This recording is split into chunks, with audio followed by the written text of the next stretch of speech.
Tässä teoksessa on kuvattu alle 5-vuotiaiden lasten määrä valtioittain vuonna 2014. Yksi merkki on 1 000 000 lasta, eli siis kun Australiassa on yksi merkki, se tarkoittaa, että Australiassa oli vuonna 2014 0,5–1,5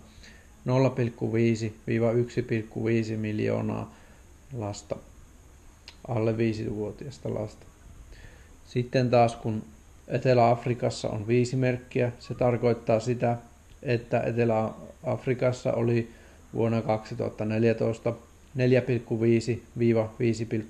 miljoonaa lasta. Aloitamme tämän katsauksen Etelä-Amerikasta. Etelä-Amerikka on aika tasaisesti asuttu maanosa, joka on aika harvaan asuttua. Lisäksi maanosan lapsiluku on melko pieni, joten Etelä-Amerikassa merkkejä on vähän. Pohjois-Amerikka on myös harvaan asuttua aluetta ja lisäksi lapsiluku on pieni. Tämän vuoksi merkkejä on erityisen vähän Pohjois-Amerikassa. Afrikassa on väestöä yli 1 miljardi ihmistä.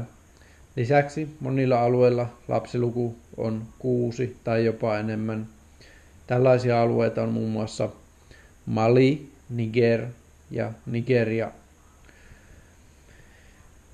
4 merkin pinon saa Nigeria, joka on myös Afrikan väkirikkain valtio. Nigeria saa enemmän merkkejä kuin Yhdysvallat, eli tällä hetkellä Nigeriassa on enemmän alle 5-vuotiaita lapsia kuin Yhdysvalloissa.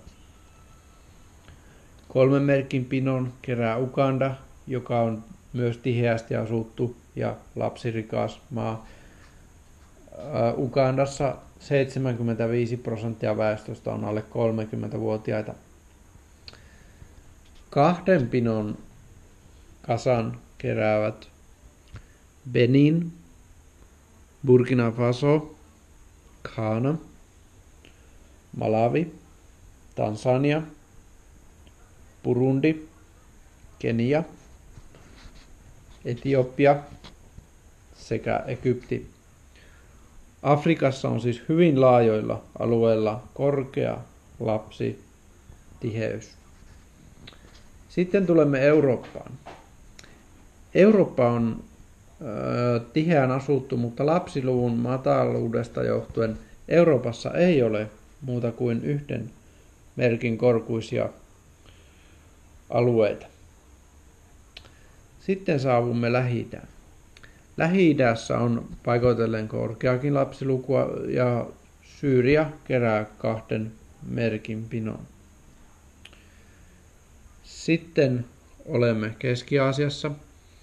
Keski-Aasiassa on aika harvaa asuttua, mutta Afganistan on, ja tämä Keski-Aasia kattaa entisen Neuvostoliiton tasavallat sekä Mongolian ja Afganistanin. Afganistan on korkean lapsilukunsa seurauksena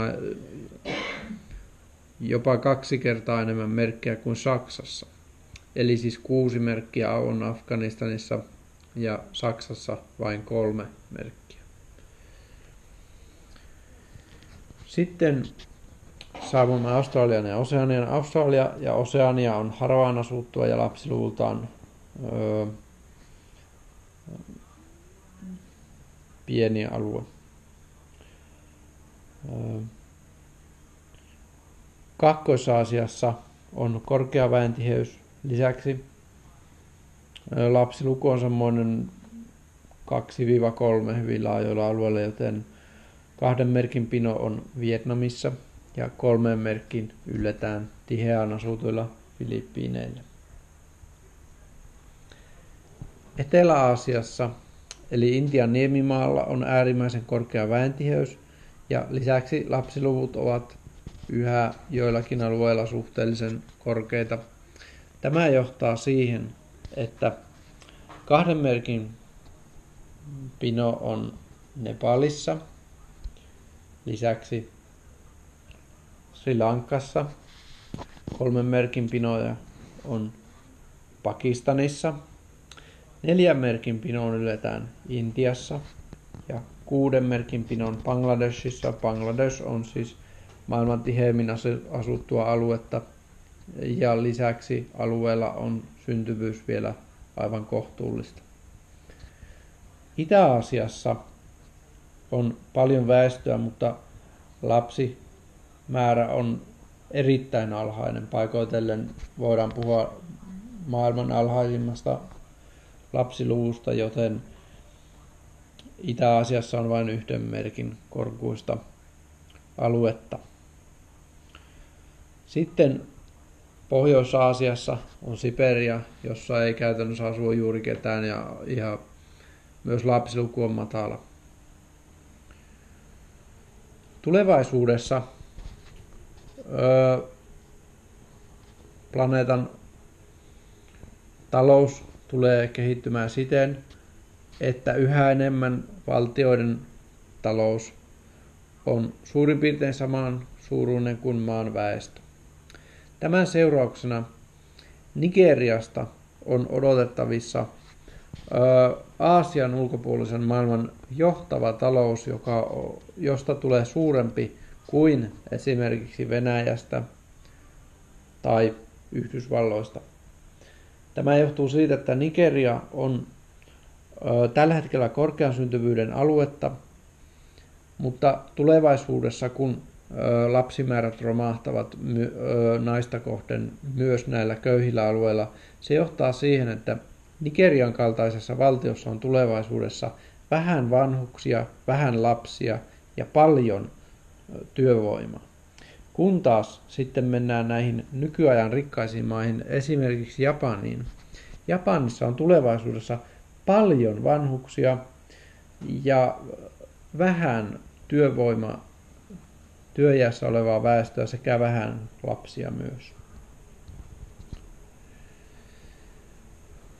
Tästä kartasta on selvästi nähtävissä, että maailmantalouden tulevaisuus on siirtymässä entistä enemmän Afrikkaan ja Aasiaan.